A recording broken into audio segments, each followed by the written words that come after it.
For great ideas and practical tools you can start using tomorrow to grow your business and separate you from the competition, you've come to the right place.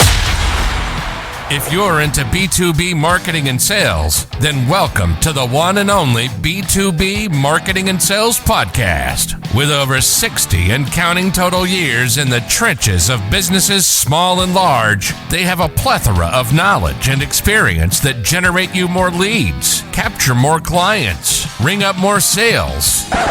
Well, doggone it, just make you more money. How about that? Always thought-provoking, yet dubiously entertaining. Please welcome to their respective microphones across 3 time zones, your co-ringmasters, the Dave Loomis, and not the rock star, Steve Miller. So as the guy in our intro says, that we're part of the B2B program. Our program is called the B2B Marketing and Sales Podcast. Not that's actually the correct way to say it. We're so used to saying B2B. It really is. It really we is. say B2B, which is more like B-D-A-B, B2B. Yeah, he pronounces it absolutely correctly. The guy's talking right. The guy's talking English and he's saying it correctly. So I really don't have any qualms with him correcting us or anything. No problem. Absolutely. And I am one of the many Steve Millers. Thank you for joining us. And I am joined today with my cohort in crime, the Dave Loomis. Not one of many Dave Loomises. Definitely not one of many Dave Loomis. But those of you that are on visual, that are seeing this visually, you can already tell that there's a third person here. Those of you that are listening on the podcast, you cannot tell this. But we have our special correspondent, dare I say, bringing some beauty to the program. My smoking hot wife, Kay Miller.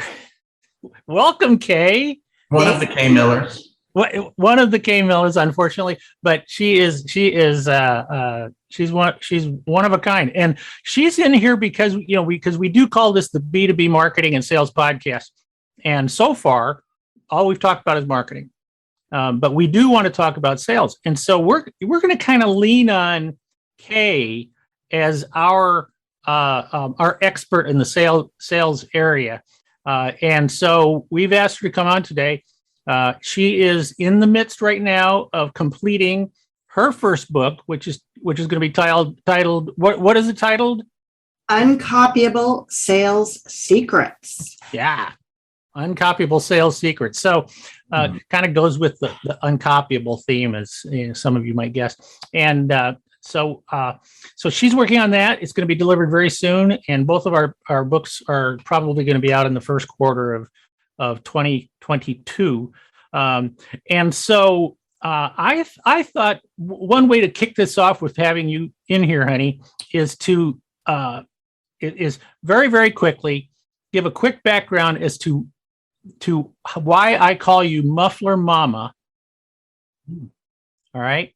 And what qualifies you to be here. Go ahead. Don't be shy. Okay. Well, I don't know how professional it is that you called me honey.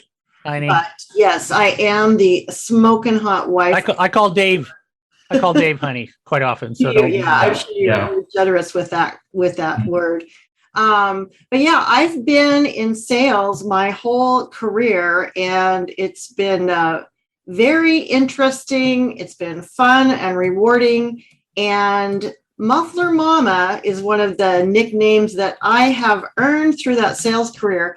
And I wanted to actually kick my part of this off with a story. What it really does, the story of how I got this nickname Muffler Mama, it ties into a branding promise that I have for my customers.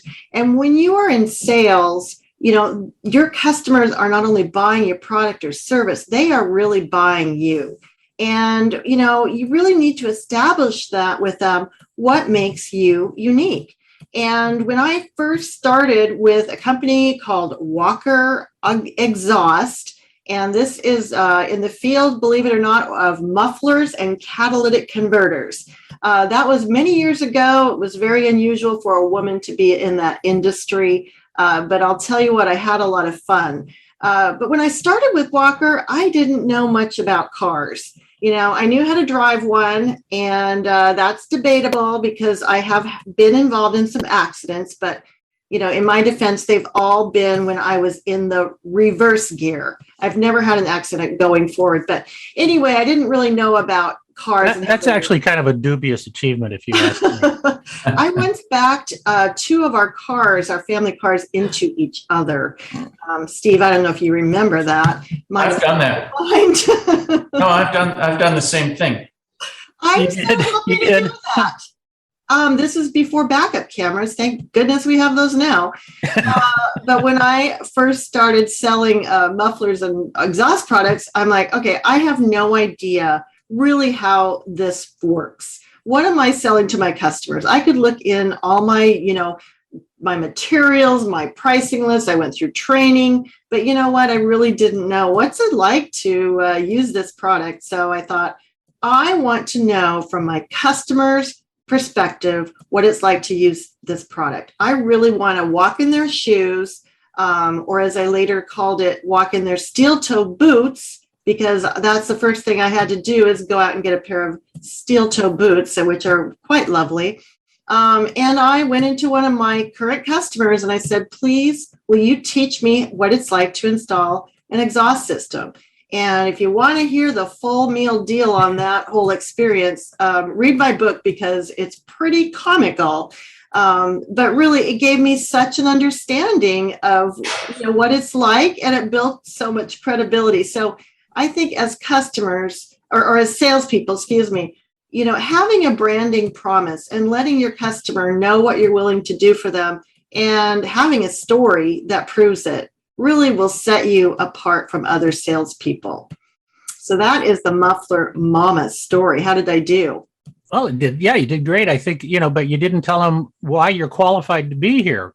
What happened? What happened at Walker? I left out one detail. One small detail. A few years later, or I don't know exactly the timeline, but I was named by Walker, which at the time was the largest muffler manufacturer in the world. I was named the Salesperson of the Year, which was very exciting. And I still remember hearing my name called and walking to the stage, amidst thunderous applause, which that might just be part of my, redesigned memory.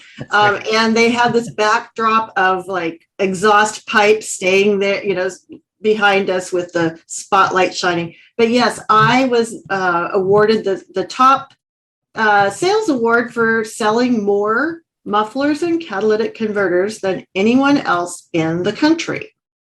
Which being the world means the world too. Therefore, that's amazing. Yeah, so I think that I think the idea of having you're promising people that you will go beyond, beyond everybody else. Yeah, beyond your competition. Dave, what prompts you? What ideas does she prompt you to ask about? Well, I heard you say something really interesting. First of all, Kay, congrats on that, your whole career, the upcoming book and everything. So that's fantastic. And I can tell that that's just the beginning of a great long story or many stories. So looking forward to spending more time with you on that. But you did say something that really hit home with me, because I've been doing some customer interviews actually for two different clients literally this week. And I had somebody tell me the other day, and I write, the way I do my interviews, I actually have a very quiet keyboard and I type the verbatim, like literally as they're saying it. And so I just write exactly what they say. And this is going to sound sort of strange, but I was talking about to a law firm that actually buys, background checks from my client. And they said, oh, we didn't buy company X, we bought Leslie. Or he actually said, I didn't buy so-and-so, I bought Leslie. I love that. And guess what? I got to take a note because I might put that in my book. I mean, he literally, that is the quote. And then he went on to say a whole bunch of other things that I would be happy to share with you, offline. But I've heard that time and time again. And I think one of the things that I'm going to do, we've talked about it, Steve, this concept of H2H marketing, human to human marketing. And that I think is going to be the title of my next book. And because I keep seeing it everywhere. Can you just say more about what that is, that people buy from people and people buy from people they trust, like, etc.? Yes, and I love that. In fact, we have a good friend who is a distributor salesperson, and he sells janitorial and cleaning products. He changed distributors in our Seattle area, and he took a lot of customers with him because they're not just buying. I mean, the product is obviously good enough, and it's not always, the absolute perfect product that they're looking for. They're looking for that perfect package, and the salesperson is, part of that package. And he's another salesperson that goes way beyond, goes the extra mile. And he said that when his customers will ask about price, he said, how's that going to help you when you're out of product in the middle of the night?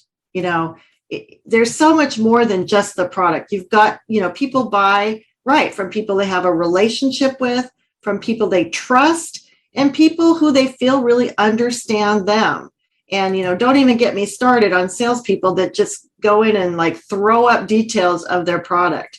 It's that relationship. And I love hearing people buy from Leslie. And that is, as your salesperson, your goal is to become a Leslie. It is, or an Aaron, because I was on a call earlier today, and this was about managed IT services. And the client said, I said, well, how'd you happen to come to work with company X? And they said, oh, well, we followed Aaron. He was working at a previous company, and then he went to this new company. And well, we have to work with Aaron. Well, our friend that Kay is talking about, and quite coincidentally, his name is Kelly, which causes no end to confusion around our house. I've begged Steve to get a new friend. Yeah.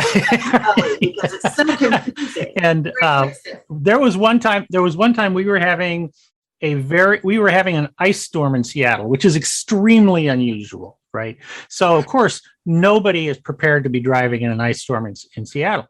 And I said to Kay in the morning, I said, I am going to call Kelly. I said, because I guarantee you he is out making sales calls, right? And I call him, and sure enough, he answers from his truck, and he's like, yo, what's going on? And I said, Kelly, are you out making sales calls? And he goes, yes, the toilet paper must go on.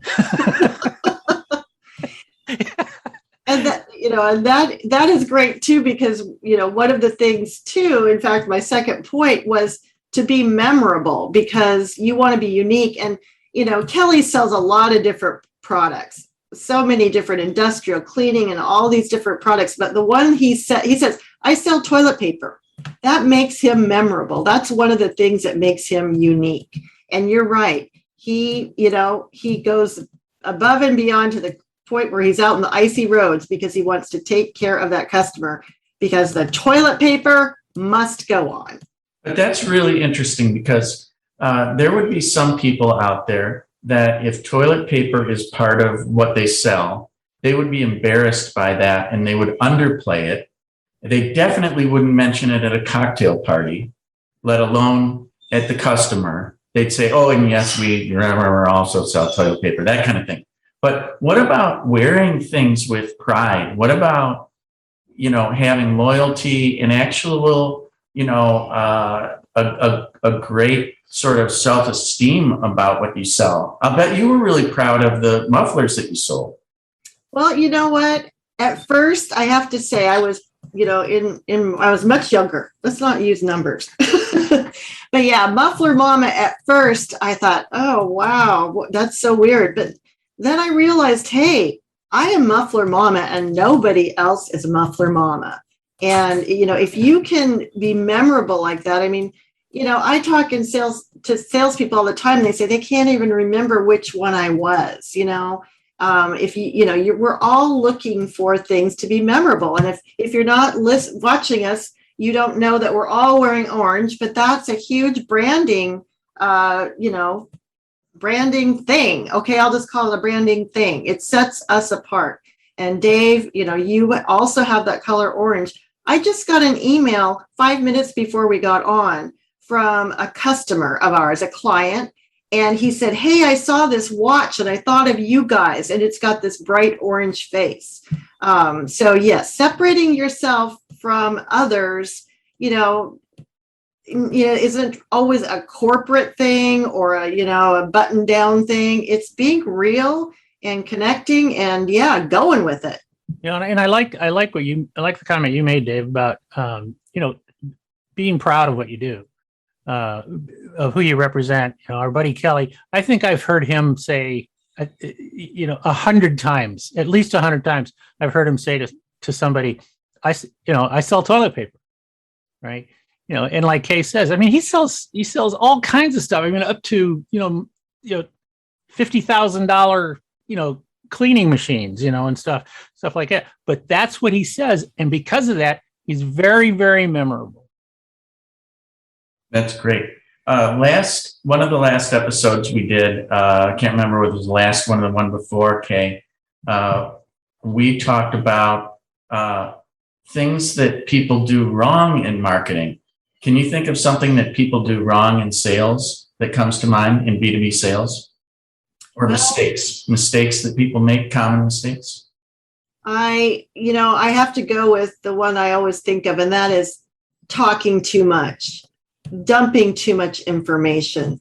As I'm talking to, friends and customers and just all kinds of people about sales experiences from the buyer perspective, that's the number one thing I hear. It's like, oh my gosh, they came in and just talked and talked. And, we might be really excited. Hopefully we are very excited about what we're selling and it's a great solution and we believe in it.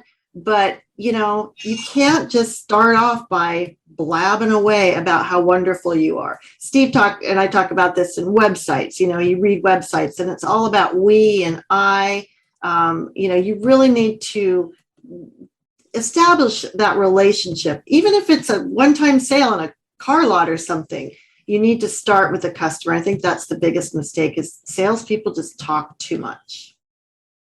Listening and curiosity. I actually have a friend named Bernie Marino, who is a car dealer in this area and one of the most successful. I'm sorry, Dave, what'd you say? Oh, a successful car dealer in Northeast Ohio. I'm kidding. Why? He's trying to be I'm funny. kidding because you said listening is so important. Oh, very get good. it? I get it now. I just did something funny. You did. Well, he is. He's really into teaching his people about curiosity. So if you're curious, you're asking questions and you're listening. And he really loves an episode of Ted Lasso, which is a popular show right now, where Ted Lasso doesn't pretend not to know how to play darts in a bar, but nobody asks him anything about it and just assumes that he doesn't know how to play darts. And then he, just gets bullseye after bullseye after bullseye. And he says, hey, if you had just asked, if you had been curious enough. And so he shows that clip to his salespeople. So I love what you're saying, Kay, about just not talking too much. Maybe I talk too much. We all, and I think, I even included my book, some little section from How to Win Friends and Influence People, written in 1935, I think. And, Dale Carnegie has all kinds of stories about how people just found him fascinating and all he did was listen. So, it's simple, but, we have to fight our own urges to talk to really get to that point. But it's really worth it if you can do that. Yep, I agree. So